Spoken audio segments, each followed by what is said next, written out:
اس شخص کو آج پاکستان کی دنیا بھر میں جگ ہنسائی نہ ہوتی. آج ہم یہاں بیٹھ کے مقبوضہ کشمیر کی بات کرتے, ہمیں آج یہ کہا جائے اور یہ کہتا رہا کہ آزاد کشمیر پر خدا نہ خواستہ وار ہوا تو ہم جواب دیں گے. ہم نے کبھی تو تصور بھی نہیں کیا تھا کہ آزاد کشمیر کی طرف کوئی میلی آنکھ کر کے دیکھے گا. ہمیں یہ راستہ دکھا رہا تھا.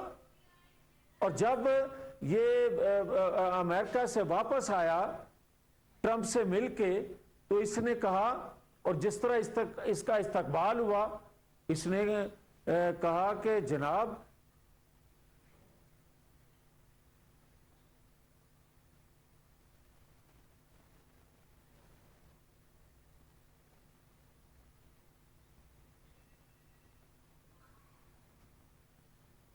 کھولی.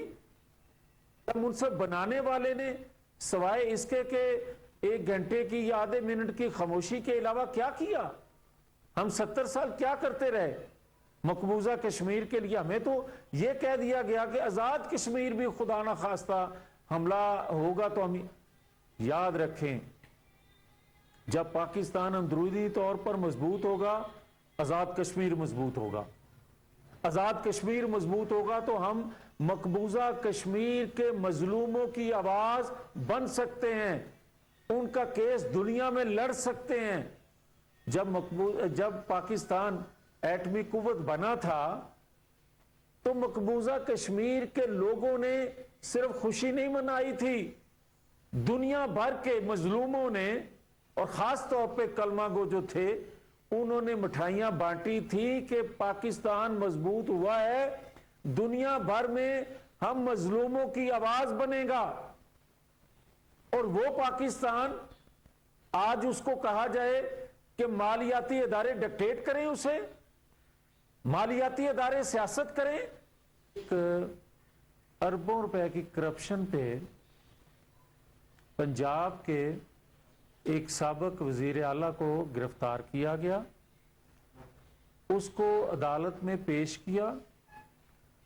عدالت کے سامنے اس ڈپارٹمنٹ نے, اس اینٹی کرپشن ادارے نے ریمانڈ کی ریکویسٹ کی.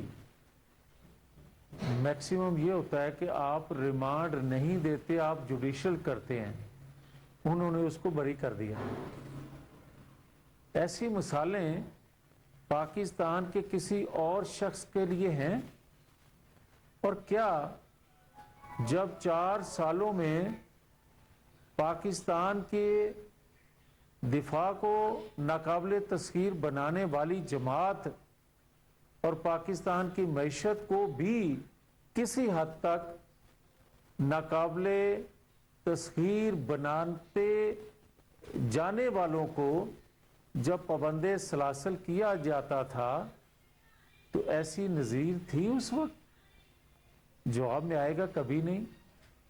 اور جب 2017 کے کردار آج سارے ننگے ہو رہے ہیں, کسی نے آج خود نوٹس لیا کہ 2017 میں جو کچھ کیا گیا تھا وہ غلط تھا, اور کیا 9-10 مئی کو پھر جو کچھ ہوا, اگر 2014 میں جب پی ٹی وی پر, جب پارلیمنٹ پر, جب پرائم منسٹر ہاؤس پر حملہ آور کیا گیا تھا, جب پولیس وینیں سے ملزموں کو چھڑوایا جاتا تھا, جب اس وقت کے آئی جی, جب اس وقت کے دیگر اداروں کو نام لے کر دھمکیاں دی جاتی تھیں, حملے کیے جاتے تھے, اس وقت ان کے ہاتھ روک لیے جاتے, تو مدینہ منورہ میں پھر جو ہلڑ بازی کی گئی, جو کچھ وہاں بے حرمتی کی گئی, وہ نہ ہوتا. اور اگر مدینہ منورہ میں ہونے والے, کرنے والے کرداروں کو اور اس کے سہولت کاروں کو گرفتار کر لیا جاتا, تو کبھی بھی لاہور میں کور کمانڈر کے گھر پر حملہ نہ ہوتا, نہ جی ایچ کے اوپر حملہ ہوتا. وہ جو سازشیں عالمی اور پاکستان کے اندر سے سہولت کاری جو ہوتی تھی,